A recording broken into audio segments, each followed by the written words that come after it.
Welcome to my YouTube channel. మనం అందరం చూసాం ప్రదీప్ రంగరాజ్ గారిని డ్యూడ్ ప్రమోషన్లో ఒక లేడీ జర్నలిస్ట్ అడిగిన క్వశ్చన్ని. మనం అదంతా వైరల్ అయిందో మనం అందరం చూసాం. ఆ క్వశ్చన్ ఏంటంటే, డోంట్ టేక్ ఇన్ నెగటివ్, మీరు హీరో మెటీరియల్లా ఉండరు. చూసాం కదా ఆ క్వశ్చన్ ఎంత డిస్రెస్పెక్ట్ఫుల్గా ఉందో. మనకే వింటుంటేనే మనకే అంత బాధ అనిపిస్తుంటే అది ప్రదీప్ రంగరాజ్ గారు ఎలా ఫీల్ అయి ఉంటారో ఇంకా మనం ఆమె ఊహలకి వదిలేద్దాం. ఆ లేడీ జర్నలిస్ట్ ఇంతతో ఆగలేదు. తను తెలుసు కదా ప్రమోషన్లో జొన్నలగడ్డ గారిని కూడా ఈ టైప్ ఆఫ్ క్వశ్చన్స్ పెట్టి చాలా ఇబ్బంది పెట్టింది. ఆ క్వశ్చన్ ఏంటంటే, లైఫ్ లో ఉమనైజరా మీరు? ఏంటండి రియల్ లైఫ్ లో ఇద్దరిని ఒకేసారి లవ్ చేయడం కావచ్చు, అట్లా ఎప్పుడన్నా చేశారా టీనేజ్ నుంచి? ఇది నా సినిమా గురించి ఇంటర్వ్యూ అండి, నా పర్సనల్ ఇంటర్వ్యూ అండి ఇది. ఒక లేడీ జర్నలిస్ట్ సిద్ధు జొన్నలగడ్డ గారు మీరు ఉమనైజరా అని స్టేజ్ మీద అడగడం సిద్ధు జొన్నలగడ్డ గారు చాలా షాక్ అయిపోయారు. షాక్ అయిపోయి ఆయన ఇచ్చిన రియాక్షన్ ఏంటంటే, ఇది నా సినిమా గురించి ఇంటర్వ్యూ అండి, నా పర్సనల్ ఇంటర్వ్యూ అండి ఇది. నా పర్సనల్ ఇంటర్వ్యూనా లేకపోతే ఫిల్మ్కి సంబంధించిన ఇంటర్వ్యూనా అని ఒక స్ట్రైట్ క్వశ్చన్ వేసి ఈ టాపిక్ ఇంటర్వ్యూ చేశారు. కానీ మనం గమనించాల్సింది ఏంటంటే, ఈ క్వశ్చన్ అడిగిన ఆ లేడీ జర్నలిస్ట్ ఎంత అందంగా ఉంటుందో మనం చూద్దామా?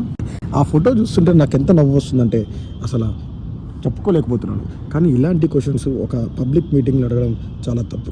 ఇదే కాకుండా మన మూర్తి గారు తెలుసు కదా, దేవిప్రియ గారు, ఆమె ఏదైతే లక్ష్మీ మంచు గారిని తన డ్రెస్సింగ్ సెన్స్ గురించి క్వశ్చన్ చేసిందో, ఒక 50 ఏళ్లకు దగ్గర పడుతున్న ఒక మహిళ, 12 ఏళ్ల కూతురు తల్లి ఈ డ్రెస్ సెన్స్ అని కామెంట్ చేసే అవకాశం ఉంది కదా. మీరు ఒక మగాడిని అడుగుతారా ఈ ప్రశ్న? అడగరు.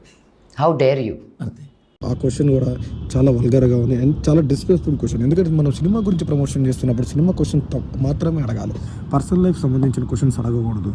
అండ్ దీని మీద మంచులక్ష్మి గారు చాలా సీరియస్గా రియాక్ట్ అయ్యి ఈ మ్యాటర్ని తెలుగు ఫిలిం ఛాంబర్ వరకు తీసుకెళ్లడం, దానివల్ల మన తాతగారు దానికి రిప్లై వీడియో పెట్టి ఒక సారీ అపాలజైజ్ వీడియో కూడా పెట్టడం జరిగింది. సో శ్రీమతి మంచులక్ష్మి గారికి నేను మీతో చేసిన ఒక ఇంటర్వ్యూలో నేను అడిగిన ఒక ప్రశ్న మీకు మనస్తాపం కలిగించి బాధ కలిగించానని నాకు తెలిసింది.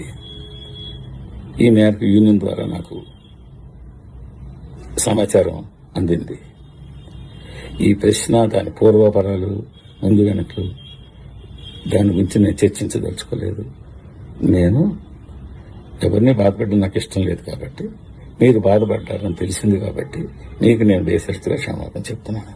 నేను చెప్పేది ఏంటంటే, ఫిలిం ప్రమోషన్స్కి వచ్చినప్పుడు ఫిలిం ప్రమోషన్స్ మాత్రమే అడగాలి.